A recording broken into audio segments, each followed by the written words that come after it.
Desde la traza de la villa, que se hizo el 20 de enero de 1576, encontramos manifestaciones importantes de una determinada formación absolutamente ortodoxa y clásica.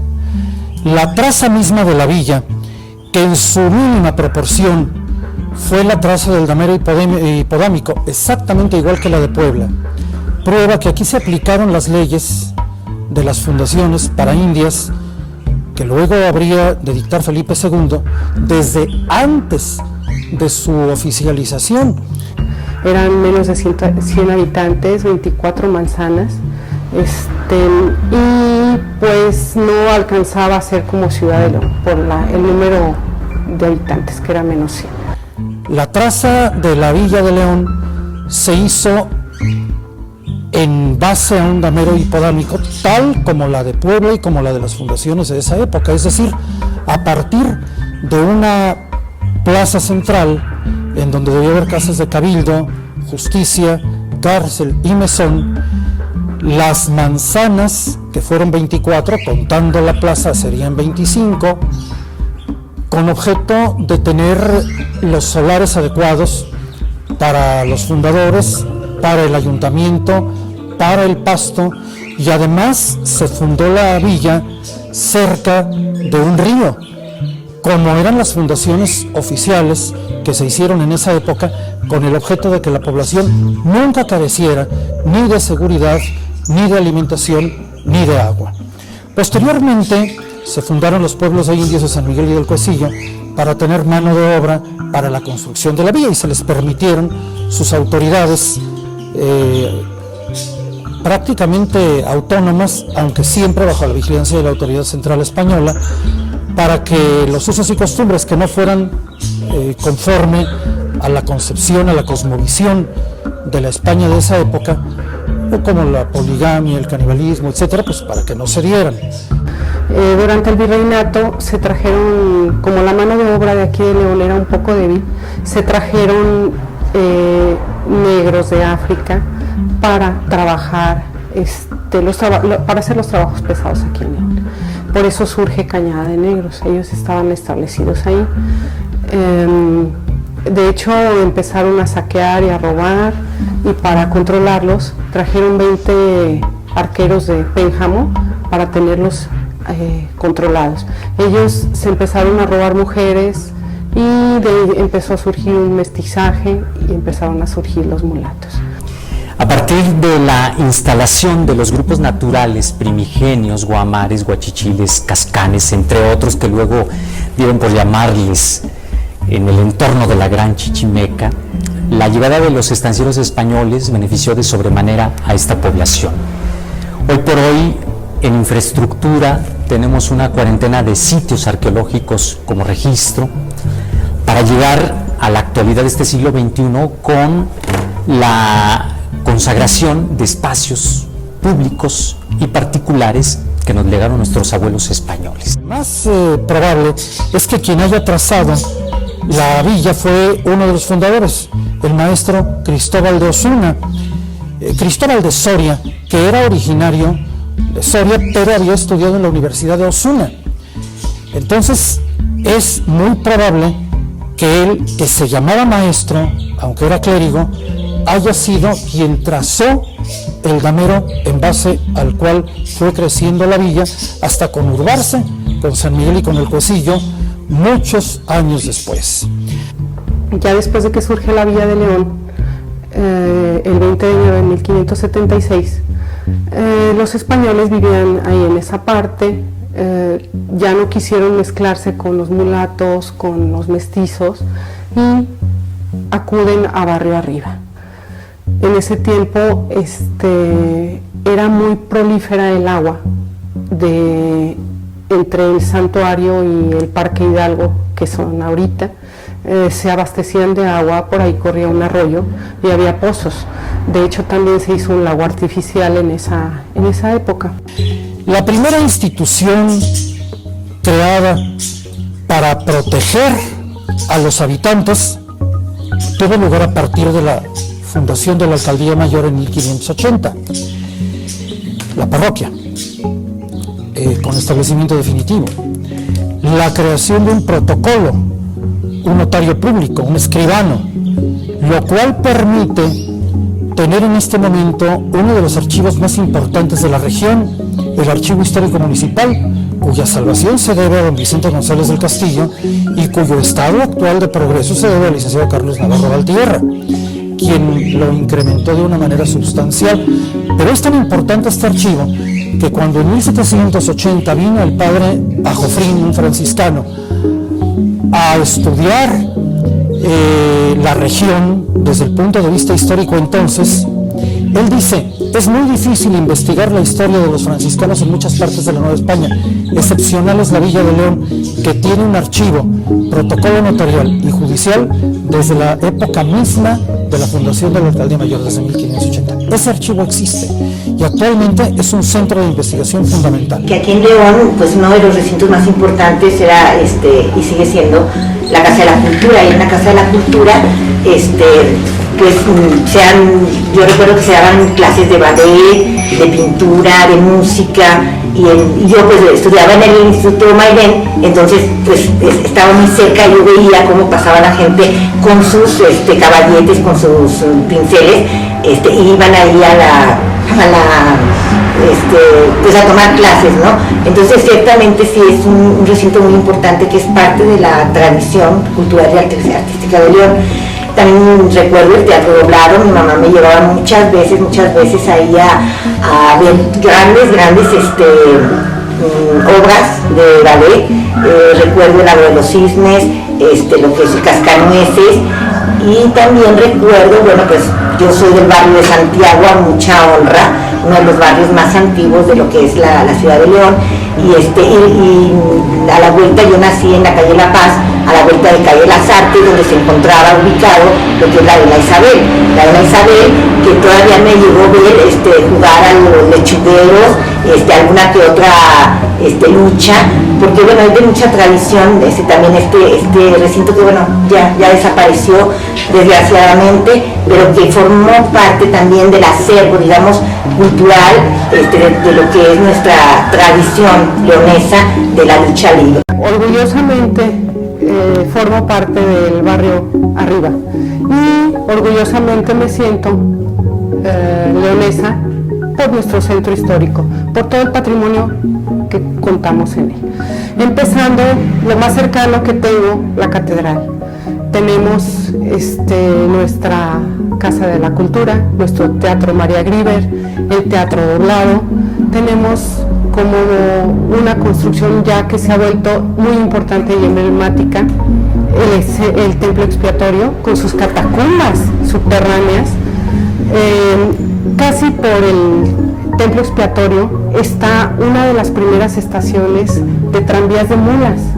Ahí escondidito, está muy escondidito, ya es una puertita solamente, pero atrás está toda la infraestructura que tenían los tranvías de mulas. Es importantísimo la instalación de espacios públicos, no solamente derivados hacia el culto, sino hacia la reunión, para la recreación, a través de la cultura y las artes. Pensemos en una edificación por demás de excelencia, dotada con una gran infraestructura, donde participarían los artistas del momento, como fue la Plaza de Gallos. En el ocaso del virreinato tenemos la adquisición del inmueble de lo que ahora conocemos como Plaza de Gallos por parte del subcomandante don Manuel Gutiérrez de la Concha, que había nacido en León, hijo de padres santanderinos, y que habría de ser un espacio importante, como lo veremos en el futuro.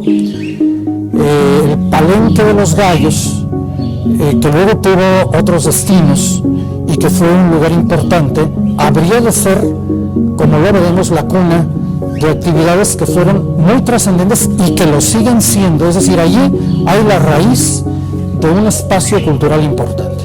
Con el jefe político Octavio Rosado, venir una consagración excelsa de lo que hoy conocemos como una política pública en torno a infraestructura, con la creación del teatro de doblado, que originalmente así se llamó, y que luego la preposición de se cayó y le conocemos hoy de manera cariñosa como teatro doblado.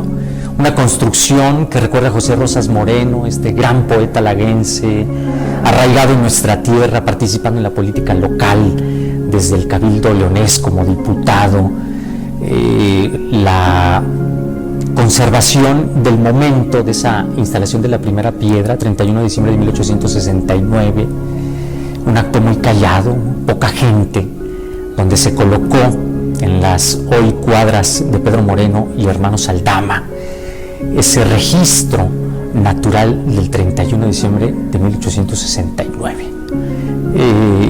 Acto que derivó entonces en la creación contundente de un recinto, el máximo de las bellas artes hoy todavía en nuestra ciudad, que por allí traspasaron grandes artistas.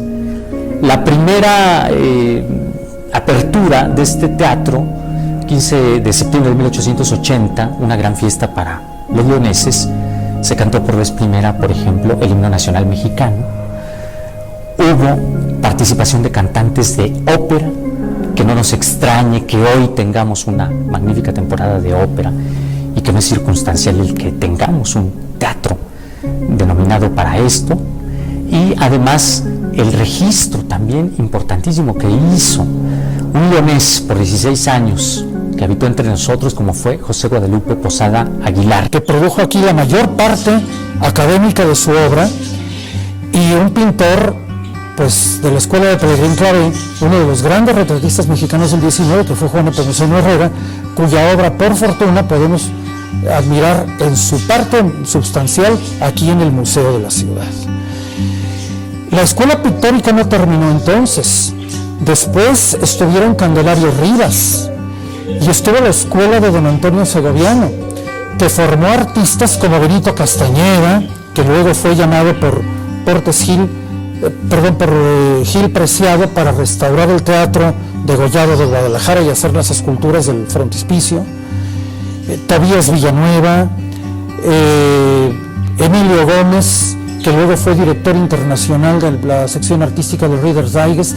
Hacia 1901, por cierto, llega la instalación del Círculo Leones Mutualista, esta sociedad de ayuda mutua, donde el obrero Jesús Ontiveros, junto con otros amigos, deciden reunirse para colaborar entre ellos en muchos avatares.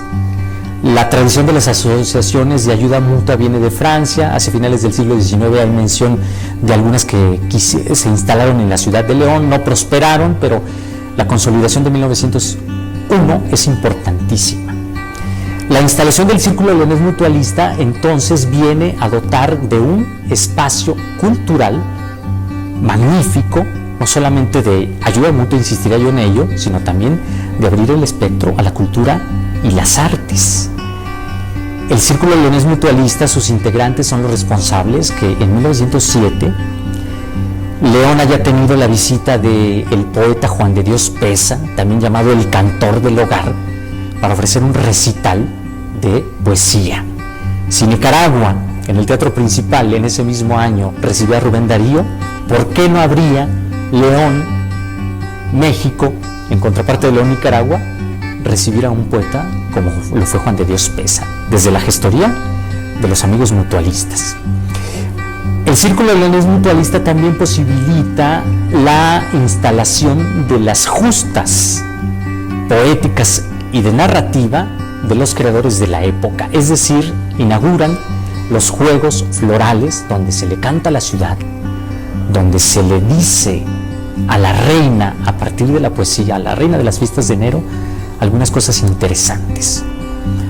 De manera toral van construyendo en esta misma dinámica la posibilidad y el arraigo de la buena poesía y de la buena narrativa.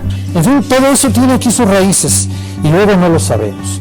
Monseñor Valverde y Telles reunió en torno a sí, cuando fue obispo, una gran cantidad de artistas y de intelectuales, y de aquellas reuniones surgiría, por la iniciativa del doctor José de Jesús González y de don José Ruiz Miranda, la Sociedad Literaria La Trapa, que fue de una altura inconmensurable. Yo llamaba a esta generación la generación de 1914, porque en 1914 León fue víctima de la satrapía de de Pascual Orozco, que cometió aquí homicidios y destrozos sin cuento.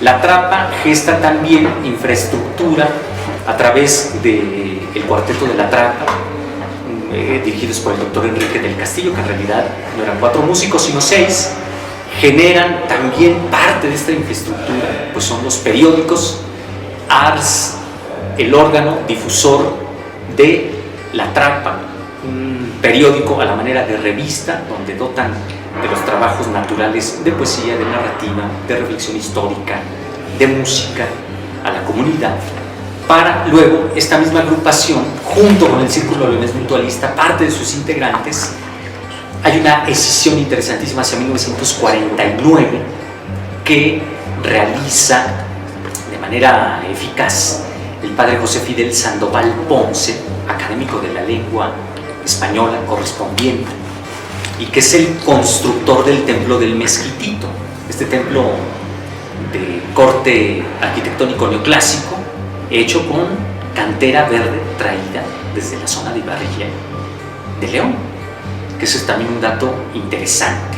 Y por supuesto, don José Fidel Sandoval Ponce inaugura el grupo Oasis de afición a las bellas artes hacia 1949.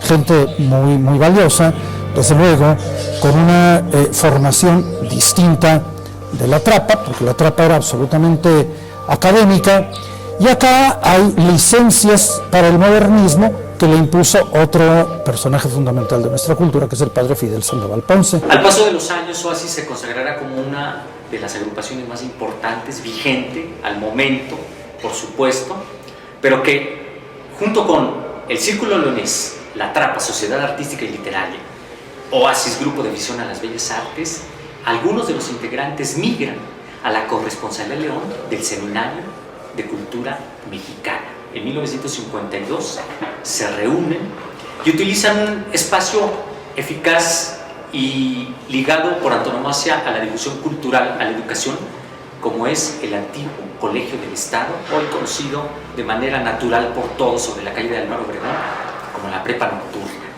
que es una de las extensiones de nuestra preparatoria oficial de León. Allí, estos hombres que reflexionan, que piensan, tienen sus reuniones cotidianas. Pero imagínese usted una ciudad en donde hay instituciones como la escuela secundaria y preparatoria desde el siglo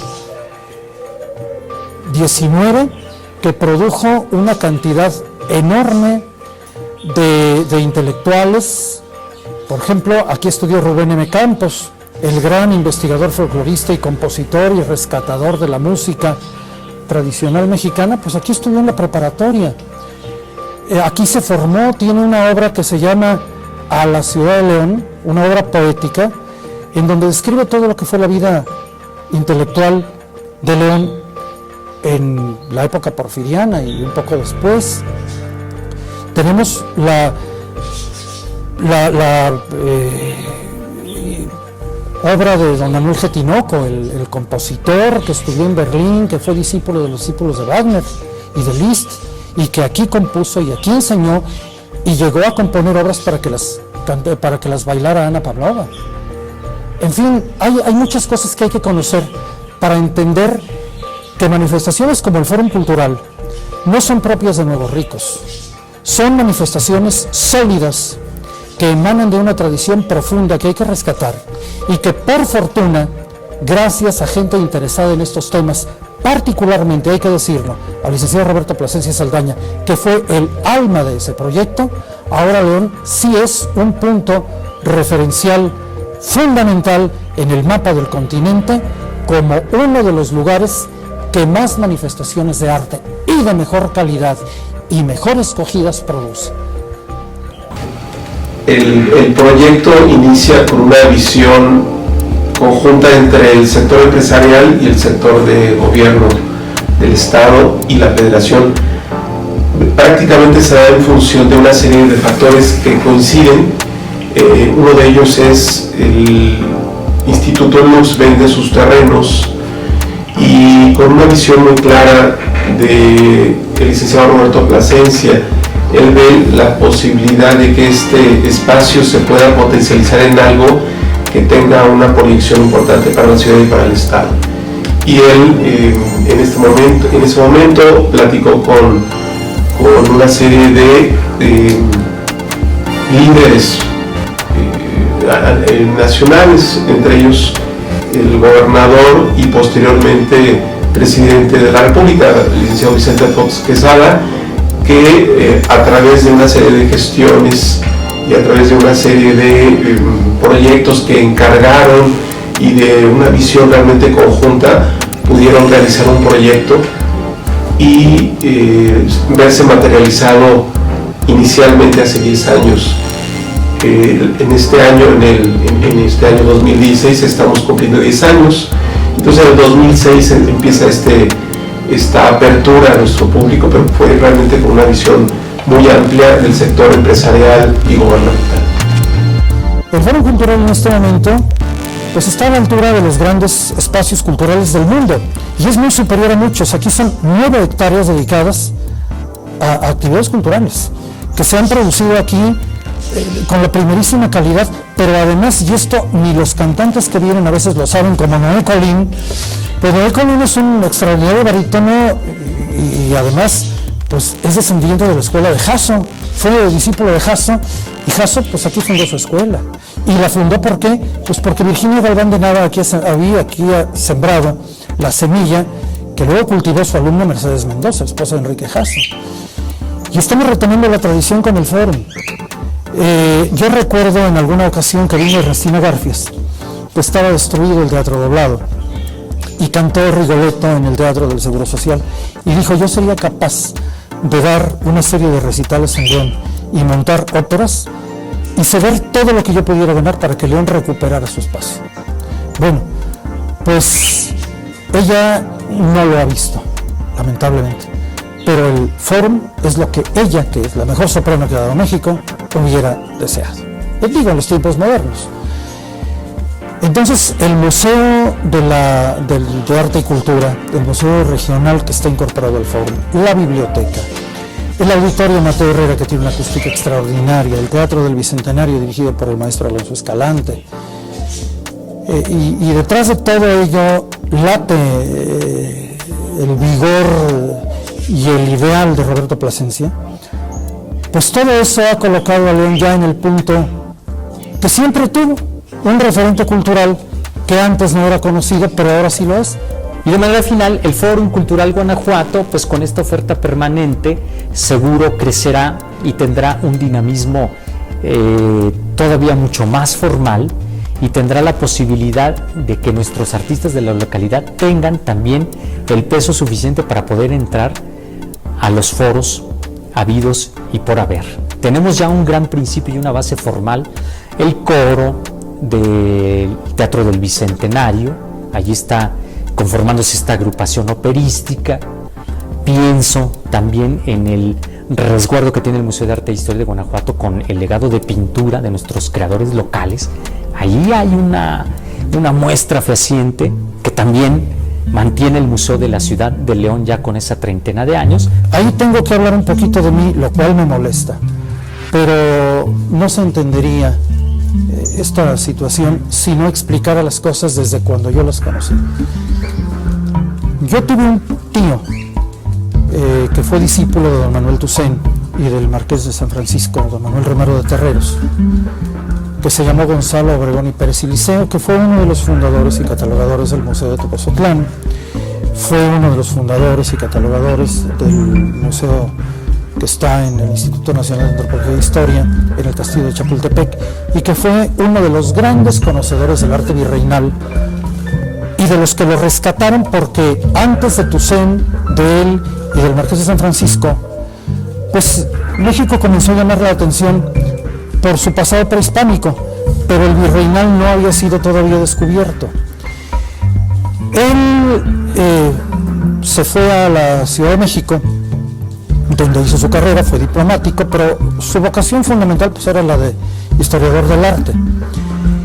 Y en alguna de las venidas que dio a León, a la familia, pues mis tías, que eran personas muy mayores, lo relacionaron y lo vincularon con familias antiguas de León, y Gonzalo comenzó a notar que había retratos magníficos que habían sido pintados bajo el mismo estilo de la escuela de Pellegrín Clavé, de la escuela de Juan Cordero, pero pintados por un autor que era desconocido en el mundo artístico de México.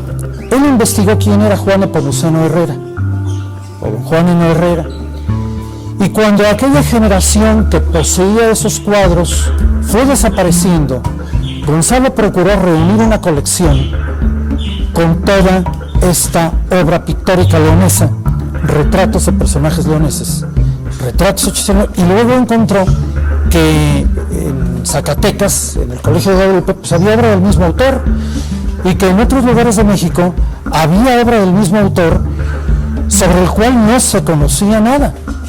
Entonces él comenzó a hacer una investigación, y como era consejero de la revista Artes de México, le dedicó un número de la revista Artes de México a la obra de Juan Herrera. Esto fue fundamental para revalorar este extraordinario artista, del cual Gonzalo tenía la colección más importante. Gonzalo murió asesinado en el año de 1977 por robarlo. Él tenía un extraordinario taller de restauración en México y una colección impresionante de arte virreinal, más la colección que había hecho de Herrera y otras muchas cosas. De allí salió la colección de retratos de monjas que está en la Pinacoteca Virreinal y muchas otras cosas que sería muy largo enumerar. Pero para el efecto que nos importa a los leoneses, su mamá, que era tía mía, me dijo: oye, yo quisiera que la obra de Herrera, que tanto trabajo le costó a Gonzalo coleccionar, regresara a León, que no se disperse.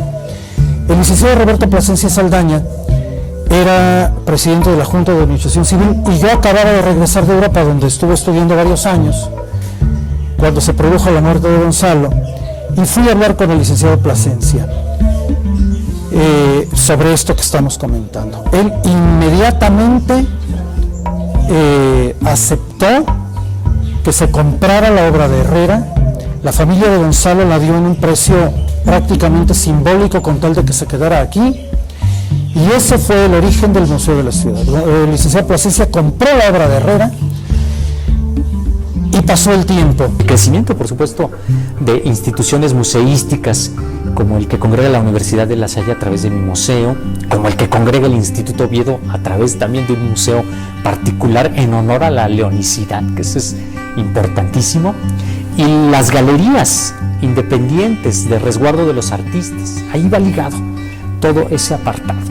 El Fórum Cultural, hoy por hoy, este máximo recinto de expresiones, tendremos que hacerlo todavía mucho más ciudadano, donde lo sintamos nuestro y que no sea de unos cuantos a manera de elitismo.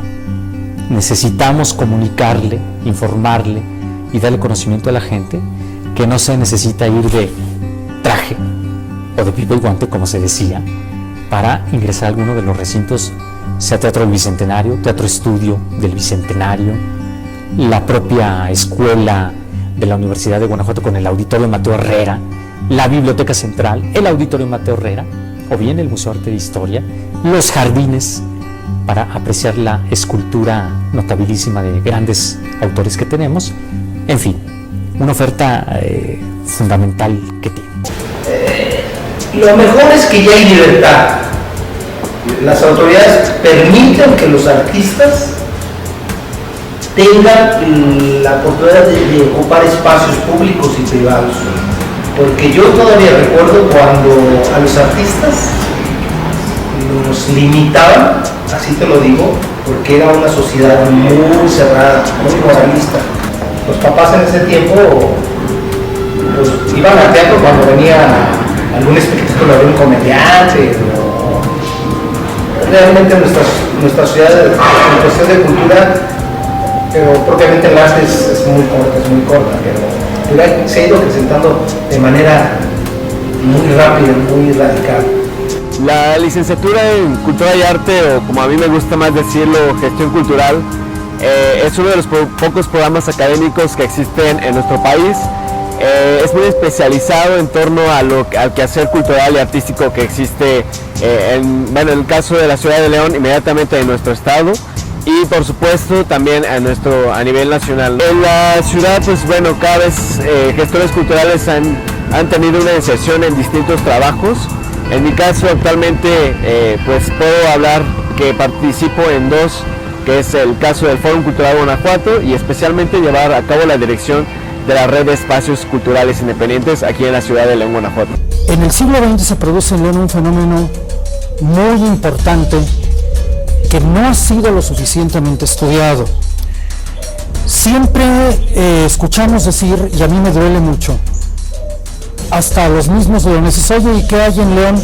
No, pues mira, tiene muchas ventajas, León está cerca de Lagos, que es muy bonito, es fácil desplazarse a San Miguel de Allende, está en la carretera panamericana, tiene buenos hoteles, puedes comprar zapatos y puedes viajar a Guanajuato. Es decir, León no es una ciudad a la que se le identifique, por lo menos hasta hace unos años. Ahora, por fortuna, ya no es así, porque ya tenemos el Fórum Cultural, que es un referente nacional y quizá internacional. Pero hasta antes de eso, la gente ignoraba los movimientos culturales que se produjeron aquí. Y eso también tiene una explicación. León ha sido, como ya lo mencionábamos, primero la Villa del Refugio y luego la Ciudad del Refugio. Es decir, las familias, los inmigrantes, las personas que procedentes de otros lugares han venido a vivir entre nosotros, pues llegan preocupadas por la primera de las necesidades del ser humano, que es las necesidades materiales y aún la alimentación. Cuando una persona carece de los bienes necesarios para su subsistencia, pues es evidente que no puede pensar en los bienes de cultura, en los bienes de satisfacción espiritual. Eso no significa que no existan. León tuvo una inmigración notable durante la Revolución, posteriormente a la Revolución y sobre todo después de la persecución religiosa, la cristiada, a cuya terminación hubo una gran cantidad de aumento demográfico en la ciudad. Todo esto hizo que se viera a León como una ciudad muy buena para hacer negocios o para producir bienes materiales. Y luego no se estudió lo que había ocurrido desde el punto de vista cultural, lo cual es muy importante. La Villa de León se convirtió en ciudad y por ende, de manera sistemática, ha tenido, y divergente, por supuesto, ha tenido esta reconfiguración de ser una ciudad de refugio, de hospedaje, pero además de industria, para convertirla en este siglo XXI en una ciudad de servicios. Necesitamos llegar hasta las colonias, a los barrios, porque también la mayoría de los centros culturales se encuentran en el centro, ¿sí? En lo que es en la periferia casi no hay. Entonces yo pienso que sí se debe de hacer el esfuerzo por salir un poquito del centro para llegar a los barrios, así como hay una iglesia en cada barrio o hasta 2 o 3, ¿verdad? Creo que es importante trabajar en ese sentido de llegar a los barrios, a las colonias, porque el arte debe llegar a todo el mundo, el arte debe de tratar de expandirse, ¿verdad? En todo lo que ya dio León, ya es tremendo, ya tenemos varios leones, podemos decir, ¿no? Tenemos colonias populares en las que hace falta este tipo de centros culturales. Pensamos en cómo hacerle para llegar al público que no nos conoce. Hay un público que sí nos conoce, que es un público permanente, es un público muy diverso, que va desde los niños, jóvenes, adultos, personas de la tercera edad, sí nos conoce. Pero hay un público, y también hay que decirlo, que no nos conoce. El punto medular, y es parte de mi trabajo, es armar las estrategias para poder llegar a ellos. ¿Y cómo llegar a ellos? Porque la manera de llegar es muy importante, tiene que ser cautivadora, tiene que ser encantadora. No es solamente decirles tenemos esto y ya, sino ver las estrategias necesarias. Son estrategias realmente muy cuidadas que establecemos para poder llegar al público que no nos conoce.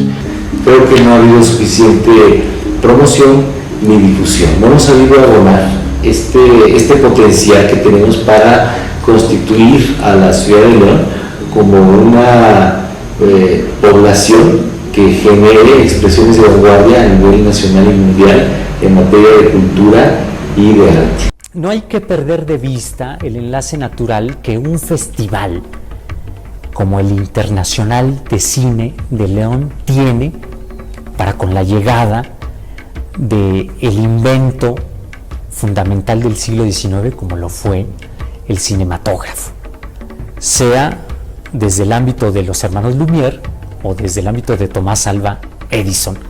No es un punto de discusión, sino más bien que desde abril de 1897 los leoneses decidimos ver cinematógrafo, cinema, cine, o como bien se le decía ya, entrado el siglo XX, ir a ver las vistas.